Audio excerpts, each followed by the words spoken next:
We're joined today in the studio by Conor McCabe, an historian and researcher who has collected the lost and early writings of James Connolly, which has recently been published by Iskra Books. I'm very pleased to have him in the studio today to talk about the work behind it. Conor, first of all, thanks very much for taking the time to do this today. Thanks for asking me, Kieran.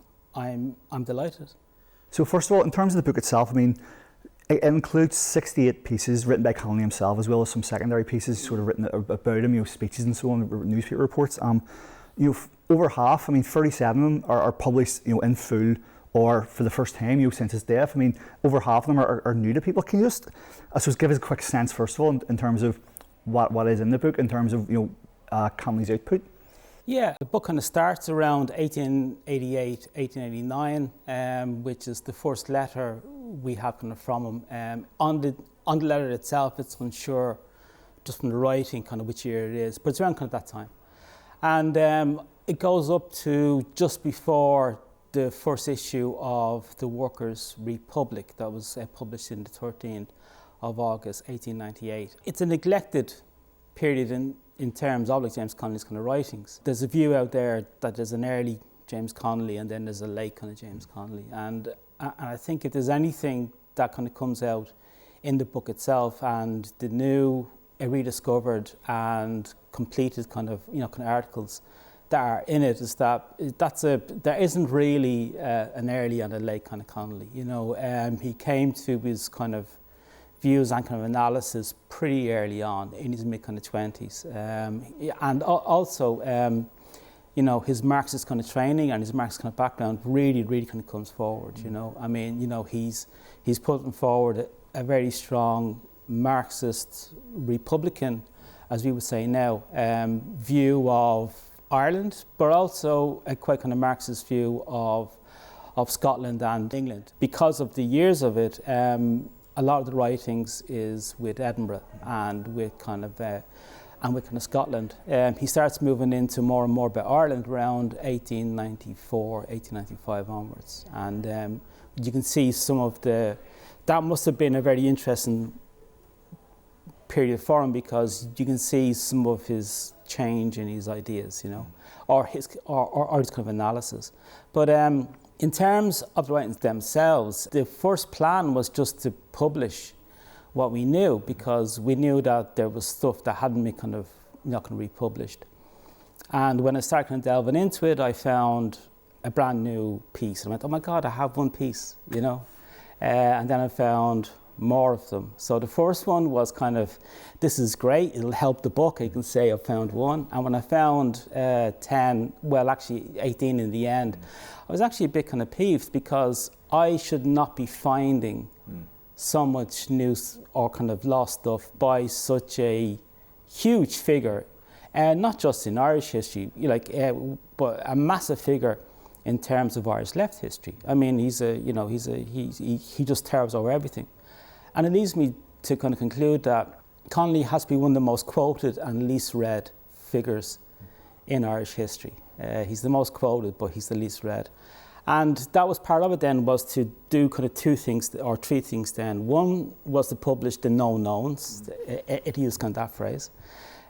Second was to publish in full some of the articles which we knew had been edited. And then thirdly was to publish the writings I found, which was 11 articles, 4 short stories and 3 lost letters.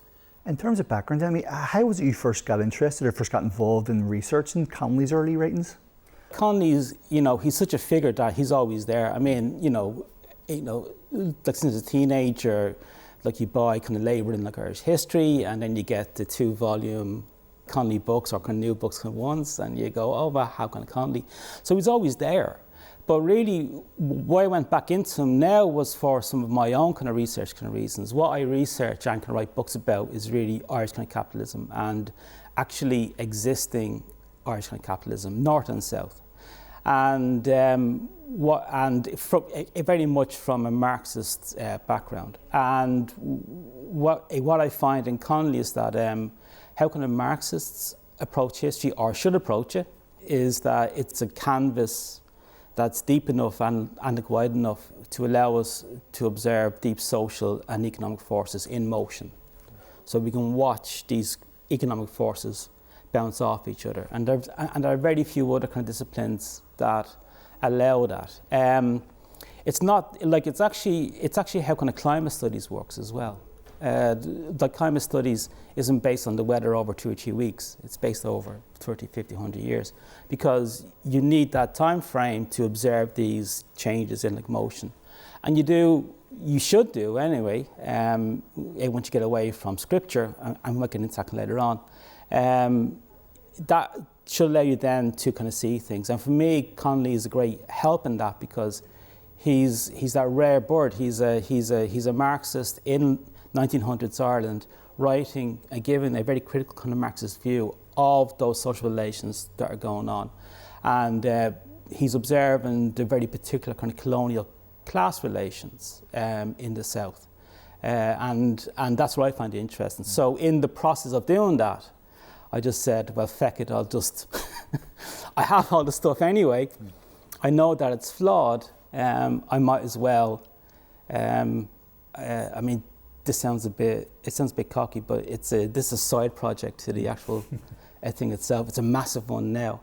But it is about kind of trying to fix that, and also for me, trying to gain kind of his insights into what I'm observing 100 years later. But in the 100 years, I can see what he's talking about, and then how that plays out, very particularly in the Irish Free State and in the Southern Irish State. So I mean, I see links between what Connolly's like talking about and the IFSC in Dublin and the South as a tax haven. I can see those links. I just have to now kind of prove it. But that was why I came back to kind of James Connolly. But he's always there, you know. And then I found that he was writing about kind of that class, which you don't pick up from the writings that have been published. It just to be clear that when I say that there are issues with his writings, the books and the pamphlets are fine. This is mainly in terms of the articles, which were edited in the 1940s and haven't really been fixed since. Mm-hmm. So the books, so if anyone has Labour and Irish history at home, or any of the pamphlets, they're all fine. There's no issues there. But the articles, yeah, they are kind of problematic. Well, there are two issues you've raised that I'll delve into a little bit. But first of all, I mean, let me ask you, I mean, were you surprised that you found as much material as you did that had never been published, you know, since it had, you know, after it first appeared in the early 1880s, whatever it was, had never been produced since then? I mean, were you surprised that you did find as much as you did? I was shocked. I mean, absolutely kind of shocked. And I should have known better, because, like, my background is Irish Labour history. I studied in Derry under Emmett O'Connor. So, I mean, you know, that's my background anyway. So, I mean, but I was genuinely kind of shocked by this. So that really kind of spurred me on then to say, well, listen, this needs to be done. And it needs to be done properly. So let's just do it right. So it's not just about publishing the works themselves, but footnoting them, doing what should be done, doing a somewhat kind of scholarly interrogation of the Connolly's writings, you know. And that's one of the things is that, if anything, when it's all finished, it's about kind of 4 or 5 volumes maybe, but when it is all finished, hopefully that might kind of knock some of the edges off the scripture kind of view of it, because I mean, if someone went through everything I'd written all my life, like, you're going to have feet of clay, you know, and that's probably a good thing in terms of Connolly. Let's just get back to what his analysis as it stands, good or bad, and then just kind of take it then from there from, you know. But no, I was a bit shocked by the scale of it. I have transcribed in rough form all his writings. It's about 800,000 words. And I think around 250,000 of them have been published so far. So well over half have not been kind of republished. So we've touched on the first issue you're trying to rectify with this is, of course, the work that had never seen the light of day before. But I mean, the second issue, like he's talked about, is so many pieces, so many bits of work. You mentioned the articles that he written had appeared, but in sometimes heavily edited formats. I mean, sometimes there's maybe a line or a sentence taken out. Sometimes entire paragraphs are missing when they were reproduced from 1941 on, as you mentioned, the work by William O'Brien and Desmond Ryan. So I mean, for yourself, I mean, can you talk about just a bit about your experience dealing with that there? I mean, going back to the original works, as opposed to say the collected volumes that so many of us have on our shelves, and finding that there was maybe so much missing that may change. You know, maybe it's a minor thing, but sometimes it may change the entire context of a piece? Just yourself, I mean, discovering all this in your work. It does. I mean, Connolly is a problematic figure for the trade union movement in the South from 1922 onwards, because they can't dismiss him as you do with Jim Larkin. And Jim Larkin is until kind of Strumpet City brought it to the public kind of consciousness, and I presume that people know kind of Strumpet City. That may be just an age thing. But before that, Larkin had been written out of the 1913 lockout, which is incredible, by a quite vicious and quite kind of right-wing trade union movement down south. But they have a problem with James Connolly because he's a martyr. He is executed during the 1916 Rising, so they can't dismiss him as easily as with kind of Jim Larkin. So they have to try and kind of change him and try and get him to cut kind of James Connolly to suit their kind of, what I would see as a kind of corporatist kind of trade union, very much influenced by Catholic social teaching. So they had to kind of turn him into a Christian socialist trade unionist. And that's the project which I think you see, kind of happening. They can't do it with the books and with the pamphlets because the communist movement is printing them independently. But by a quirk of history and fate, Connolly's archive ends up in the hands of William O'Brien, who was head of the Irish Transport Union. And he just sits on it. He lets no one kind of see it. He also had the only complete copy of Workers' Republic, which was his own copy, and he kept it under lock and key as well. So Connolly's writings he then edits and publishes in 4 volumes from 1948 until 1952, and those edited ones are the ones which I think people are kind of most kind of familiar with. The 2-volume collected works of James Connolly that was produced by the kind of Communist Party in 1987 and 1988, they are basically just scans of those kind of volumes, which is unfortunate because that kind of Christian socialist truncated kind of James Connolly gets reproduced in the 1980s again. And then again in the 2000s when Connolly's writings are put up online. So the largest kind of block of his writings are on the Marxist Internet and Archive. It's the one that most people go to for quotes. And not all of them, but I'd say a good kind of chunk of the articles that are up there now are based on the William O'Brien ones, which means that William O'Brien's edited kind of James Connolly gets a whole new lease of life in the early 2000s. So you really are trying to battle against kind of all these things. Sometimes there are words kind of taken out, which you could argue was just making the prose kind of clearer. But there are other ones where there's entire meanings that are being kind of taken out, where Connolly talks about what he means by what a socialist republic would look like, which would involve the public ownership of land, of railways, of public and utilities, of docks. That's all taken out because that's not really something which the trade union movement in 1948 in the South really wants to kind of talk about or kind of go there. It's very Catholic, very conservative kind of Catholic, and quite supportive of the World War II fascist regimes. So there are huge problems there.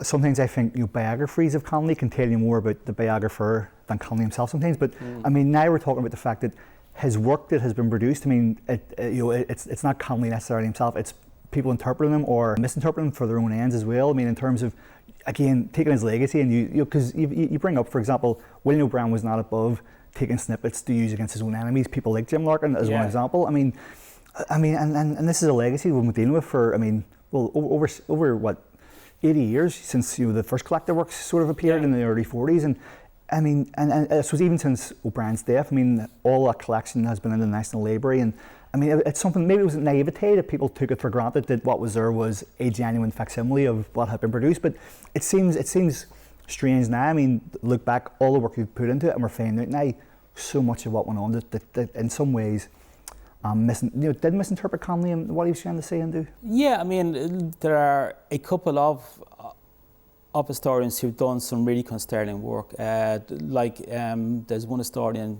Andreas O'Cosick, and he produced The Lost Connolly that was published by Pluto Books in like 1997. But he actually did that. He was one of the few who went into the archive, and he was involved in a small socialist journal called Red Banner. And what he did was that over the course of like 15 to 20 years, they doubled the amount of like James Connolly that was kind of available. It's amazing work, and every single article I checked by Andreas O'Cosick was absolutely word perfect. He did it properly.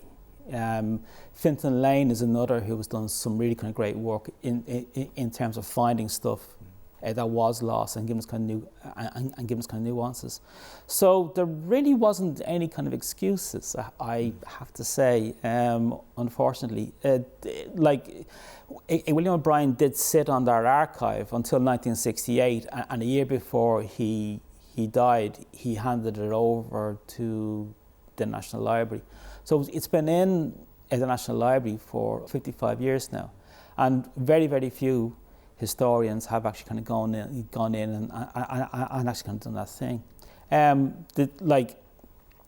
Even in this book, I'm going to give my view on like James Connolly, so I'm not above that kind of thing as well. I think what's different is that I'm giving everything. So everything I found, every article, every letter, every speech, every news snippet, absolutely every mention of James Connolly I could find has gone into that book. And I'm confident in my kind of view of him to say, well, here's the evidence. But it's in the open now, you know. So I mean, there will always be kind of debates over kind of James Connolly, and that's the way that it should do. But what you can't do is cut his words to suit your cloth, you know. And with very few notable exceptions, that is what has happened. Mm-hmm. I suppose it was acknowledged as well. I mean, the work you put in, it wasn't a case of just, you know, going to the National Library in Dublin. I mean, you did some amount of travelling, you know, finding bits and pieces. I mean, American newspapers, English, Scottish newspapers as well. I mean, there was some amount of work done to sort of collect every single scrap you could find. Yeah, and like even up to the last minute, I'd sent off the drafts out to the publishers. And then I found 3 letters. So I had to email them and say, can we hold off until I get these kind of transcribed? And there were 3 letters that Connolly had written to Keir Hardy, whose name actually spelled wrong in the book. I spelled it Keir and it's Keir. It's a small thing, but it's kind of spelled wrong.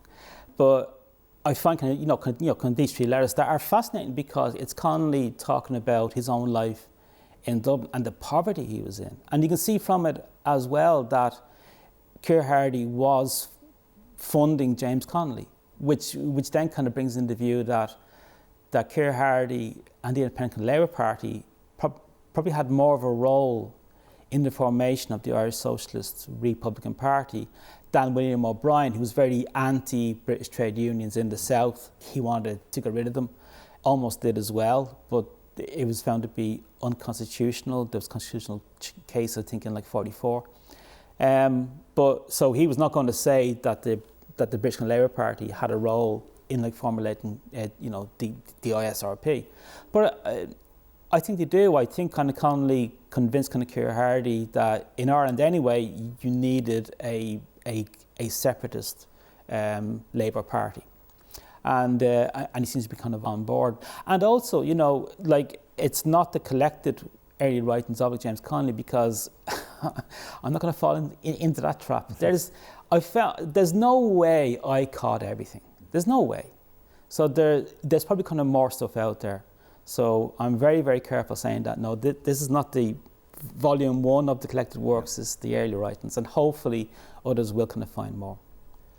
And on that, and given the sort of, I have to say, the modesty of what you're saying there, I mean, from all the work you've put into this here, I mean, there's a couple of sort of essays, there's introductory pieces of different sections and so on. I mean, one thing to touch on is you address some of the writings of Desmond Greaves, his biography in particular, and there's one particular thing you've mentioned here that you address in the book, which is Connolly's,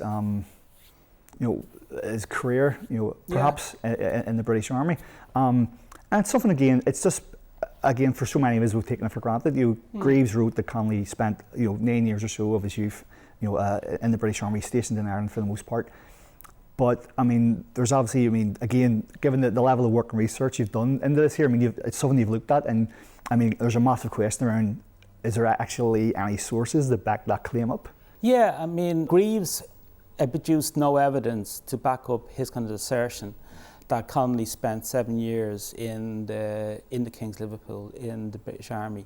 Now, whether Connolly was in the British Army or not makes absolutely no difference, because the Connolly we have in our heads was in the British Army, so it makes no difference. In terms of how we kind of think of him. His brother was in the British Army. His brother John, and John is another kind of rediscovery in terms of this. But there's no evidence. And also I found that Desmond Greaves's journals have been put online. So we get a sense of the type where he was sourcing his stories from, and it's basically kind of hearsay. And also you can see where Greaves changed people's stories to suit his analysis in the book. And as historians, like, you do not change testimony, you know. Greaves could have said there were stories, there are rumours that Connolly was in the army. There's no documentary evidence for this, but people seem to believe that, and that would have been fine. But he changed people's stories to suit what he thought had happened, and that is an incredible kind of no-no in terms of any kind of historical kind of research. And the reason why I put it in the book is that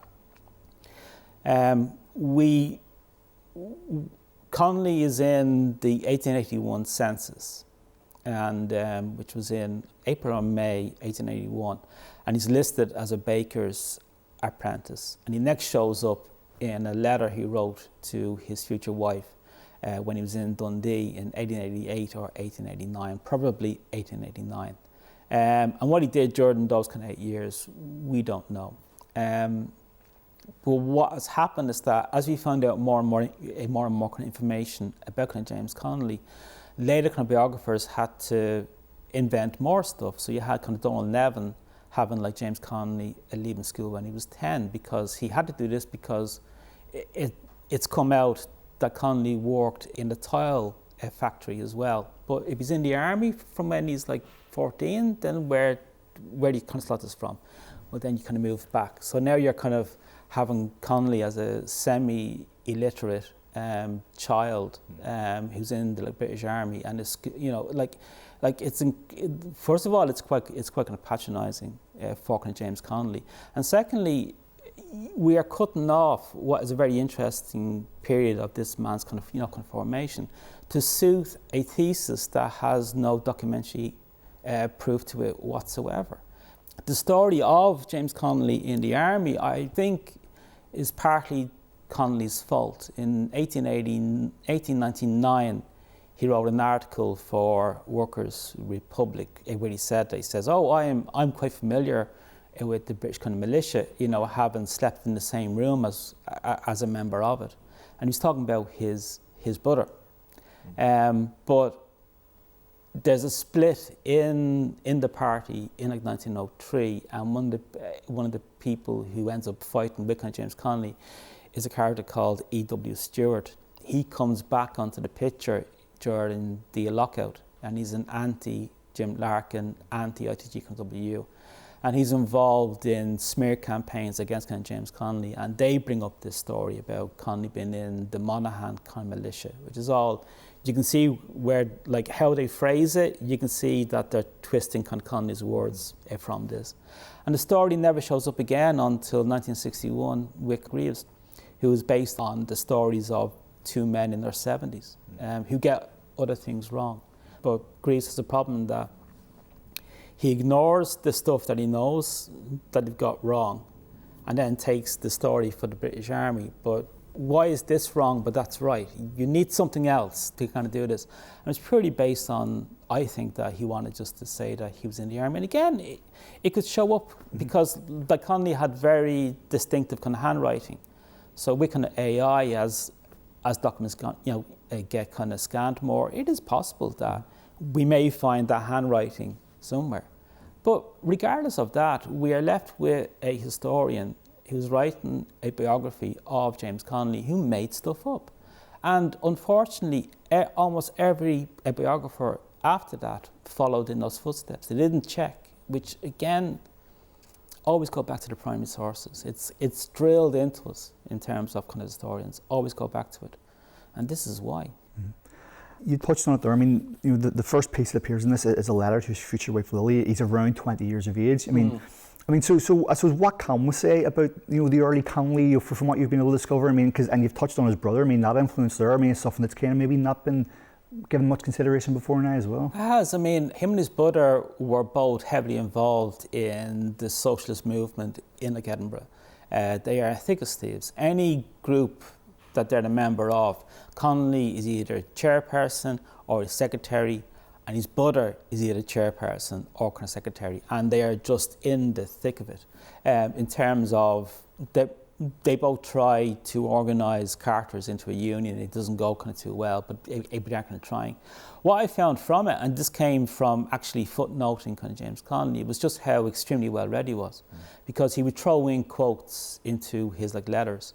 So even his letters to Lily, he's thrown in quotes from Dickens, from the Bible, from Shakespeare. He really loved Shakespeare and the Bible. It's just like it's there. Walt Whitman as well, Burns, Byron, Shelley. And he's thrown them in private letters. So he wasn't thinking that I'm writing this for my future kind of biographers in 130 years' time. He's thrown them in because he just likes, that's what he is. He's a learned, he's a person. And that's what I find, like in his writings, he's very funny, which I think gets kind of left out. When your works have been edited by dour, humourless trade union bureaucrats, the Connolly that emerges is a dour, humourless trade union bureaucrat. Now, I'm not saying that Connolly's funny because I'm just naturally witty. It's that everything is there, so you can see it there, there in it. And then it's the short stories that I found that I was able to find through. There are 4 phrases that this writer called Brehan uses in the Labour Leader. That was the newspaper of the Independent Labour Party that was edited by Keir Hardie.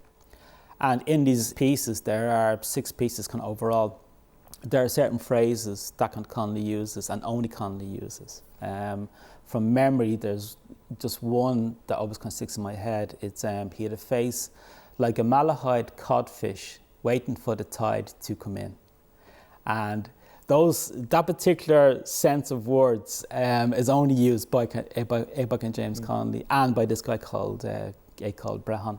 So even down to that there are certain phrases that are just kind of unique to him, and a face like a malahide cod, it's just funny, So I mean that which again, for those who read their Marx, Marx can be quite funny as well, and quite biting and quite witty in his journalism. Connolly as well, and also extremely sharp in terms of his Marxist kind of understandings of capital. His very first publicly printed piece is a letter he wrote to the Edinburgh Evening News, first found online by, I think he's based in Belfast. It's the Felon's blog. It's the Treason Felony. Yeah. So John O'Neill. Yeah. He found those letters first, I think, in 2020. It's acknowledged in the book that he's the source there for them. But the very first letters, and it's what is wealth, and it's just straight in, whatever, So I mean, all of that stuff there is all kind of, it's refreshing and it's new, You touched on there earlier at the very start that there isn't necessarily like an early Connolly and a late Connolly. I mean, in some cases people do try to, especially they'll use say the lockout or the First World War outbreak to say that Connolly completely changed as an individual or whatever. But I mean, for yourself, I mean, looking back at the early days, I mean, because obviously a lot of this is before he came to Dublin and set up the Irish Socialist Republican Party, the SRP. But is there a sense at all of maybe as politics sort of come to maybe as politics maturing or maybe evolving as he sort of growing through his 20s, or do you think that by and large, Connolly is there from those earliest pieces from his early 20s? In terms of his kind of innovation from a Marxist perspective, is that what I see And again, these are my words, not really kind of James Connolly's. But what I see is an anti-imperialist, anti-colonial, Marxist kind of analysis, which becomes more and more kind of common in the so-called global South after the First World War and really after the Second World War. There are multitudes of anti-imperialist, anti-colonial kind of Marxist kind of writers, and you can see that they're making arguments that Connolly made back in 1900s and in the early kind of 1890s. Like when Connolly was writing, like Engels was kind of still alive, you know. So like he's almost in that first wave of kind of Marxist kind of writers. So there's no template, there's no like college book on kind of like they're making it up as you go along. And what he does is, it seems to be around kind of 1895, him, his brother, that group that they were in, was that they take that kind of understanding from Marxism as to how they actually exist in relations of production and exchange work. He then applies that then to Ireland, and he sees that there's a colonial dynamic here. So and that never kind of leaves from him. I do notice, you know, having transcribed, I haven't gone into all the writings because it was a kind of mechanical kind of exercise just to kind of get them down on paper. But I do see that definitely when he comes back from the States, there's more emphasis on militant trade unionism. As part of a wider thing, he like this thing around him being a coming back as a syndicalist, I would question that. I think that's down to kind of Jim Lacker stuff anyway. So that's what I think stays with him, and it's formulating around 1894, 1895. So that seems to be a fairly kind of intense kind of period of him. One of the more interesting works found, and a lot of them, is that he wrote an article for a Polish socialist kind of magazine called Light. Its English kind of translation is Light, and that was found by Paul Dillon, who's a historian based in Dublin. He found it back in kind of 2000. And when we got it kind of translated, when the translation kind of came back, I immediately saw it as an early draft of the first chapter of Labour in Irish history. And I find this fascinating, that the very first chapter of Labour in Irish history appears in Polish first and then in English, kind of later on. So like from there, if we can say that as early as April 1898, in Polish, he's giving what I can recognise as a fairly strong anti-imperialist, anti-colonial Marxist analysis. And again, like whether Connolly was right or wrong on that, that's for someone else, to work out. It's my job to be as clear as to what he meant, and then we can kind of debate whether he was right or not. But that really came true to me, is that, like, rightly or wrongly, that was his view as to what was going on here. It is a scientific necessity, if you're a Marxist, to be anti-colonial and nationalist if you're based in Ireland. Well, just on that, I've been touching on one article that is included here. It's one of his most famous articles, Nationalism and Socialism, from 1887, which was published originally in the Sean Van Vogt here in Belfast. But it has that, of course, the famous quip, if you hoist the green flag above Dublin Castle. And people, and that, I'd be one of them, would argue that Connolly maybe did sort of predict, what we know now as neo-colonialism, which didn't really appear to maybe say the 50s or 60s, at the end of Empire period in the global South. Yeah. It's something you touch on. You have an essay addressing post-colonial theory, but just quickly, do you find other writers in the global South have started to find Connolly as well and started to look at maybe some stuff he was maybe talking about in a very early phase? Yeah, but there are other like Marxist, anti-imperialist Marxists, because not all Marxists are anti-imperialist. We could have a whole show just on kind of British kind of Marxism, and French kind of Marxism, which has its issues in terms of the imperial kind of core. But what I see is that it's not that they are reading kind of James Connolly. They're not. But they also come to the same path, that they're using these tools, because Marxism, it's a methodology. It's not a theology. It should be a methodology. It's a way of analysing abstract social relations in order to change them. And Connolly, he is doing this, and he realises that these abstract kind of social relations as they play out in England cannot be translated into an Irish kind of context, north and south. And there are other kind of writers in the global south, like Cabral and like so forth, Fanon, who do this as well, independently of kind of James Connolly. But what you do find in the south in the 1930s, and this is something that I am hoping to do as well, if I like not that I have enough on my plate, but it's an Irish kind of radical reader, because what you find in the 1930s is that you have Marxist writers in the south, like Peadar O'Donnell, who's never seen as a Marxist writer, but like, you read his work in the 1930s, and it's just screaming there. And it's fascinating reading his work, and him and kind of Brian O'Neill, because what they're doing is that they've read their James Connolly.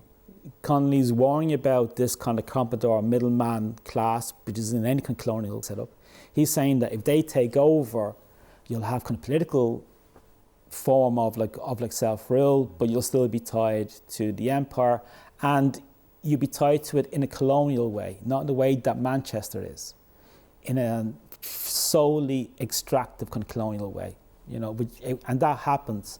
So you have kind of Peadar O'Donnell analysing this and seeing this class in terms of the cattle ranchers, in terms of bankers, and in terms of the politicians as well. And they expand on kind of Connolly's kind of writings. And it's really frustrating because by the 1940s, that kind of peters out. And in the 1960s and the 1970s, Connolly, he's back on the agenda. It's the Troubles as well.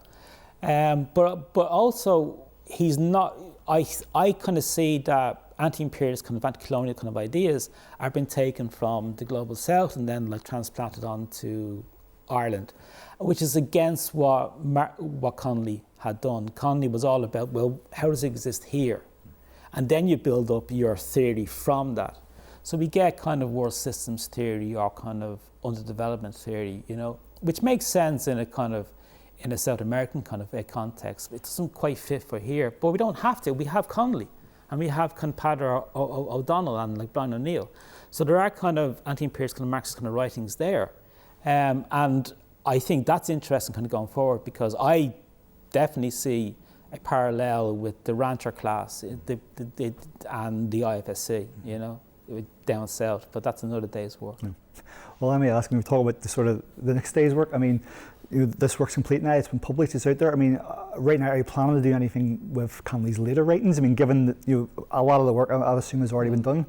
Yeah, I was going to give myself, like I just thought, well, give myself a kind of short break now, but I can't. So I've delved into the second volume now, which will be 1898, from August 1898, from the first issue of Workers' Republic until 1903, May 1903, when he leaves for the States.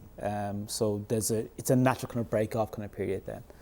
And what I have now said, that comes to about 180,000 words. There's 80,000 words of Connolly's writings in that book, and then the rest is kind of snippets and speeches. So it'll be kind of double the size of that. It's still doable in one volume, but that's the next one. But like, because I have it transcribed, it's a mechanical kind of exercise now. So it is just basically checking what I've kind of transcribed against the original, and then footnoting just kind of some of the references. And I've started that process. And what I'm finding, which is very interesting, is that it's something that I hadn't really Ella talked about, is that Connolly's writing about Dublin in the early 1900s. Well, so was James Joyce. And they're talking about a lot of the same people are showing up in their works. And I find it's kind of fascinating that we have these two giants of Irish history in different ways. Ulysses comes to around 220,000 words. Connolly's writings is almost like that as well. So he wrote his own kind of mini kind of Ulysses on Dublin. And it's fascinating, I find it now, just him talking about the same characters that Joyce is, and just they hold kind of different views. Joyce is it's the middle class kind of Dublin, and the Connolly one it's the working class kind of Dublin. So I think when the next volume is finished, there's a body of work there and kind of just seeing kind of both things. They may have met as well, because Stanislas Joyce, who's James Joyce's brother, he told one of Joyce's biographers that Joyce used to go to, or went to at least one kind of socialist meeting in Dublin in the early like 1900s. If he went to a socialist meeting before 1903, the chances are it was Connolly who was giving the talk. So I find that interesting that he may have kind of met us as well. But no, that's the next one now, and we should have that. I'd say kind of one a year now, be grand. Because I'm glad that I did kind of transcribe it, because there have been a lot of false starts now. But now I can say, yeah, it's 1 volume a year. The heavy lifting has been done. This is just checking against screen, and then just kind of footnoting. And you can do that 2 or 3 articles a day. You'd have it done in 3 months. Mm-hmm. Well, to conclude and to bring it back to this current edition, this current volume, the Lost and Early Writings of James Connolly, I suppose, where can people find it if they're looking for a copy? Yeah, I mean, it's published by Ishka Books. It's a small but quite radical and quite brilliant publisher based in the US. The biggest kind of selling point for me kind of going with them was, 1, they were extremely interested anyway. 2, they produce kind of beautiful books. But 3, they have a policy that if it's a radical text, it's available free online. And that really appealed to me in terms of kind of James Connolly's kind of writings. If part of my kind of objective is to try and combat some of the edited works that is out there, then I can't put it behind a paywall. That defeats the whole purpose. So it's free online as a PDF, and then it's available online for order as well. That's great, Conor. So once again, thank you very much for taking the time to Thanks, do this today, and good luck with all the future work as well. Oh, cheers. Thanks so much. Thank you.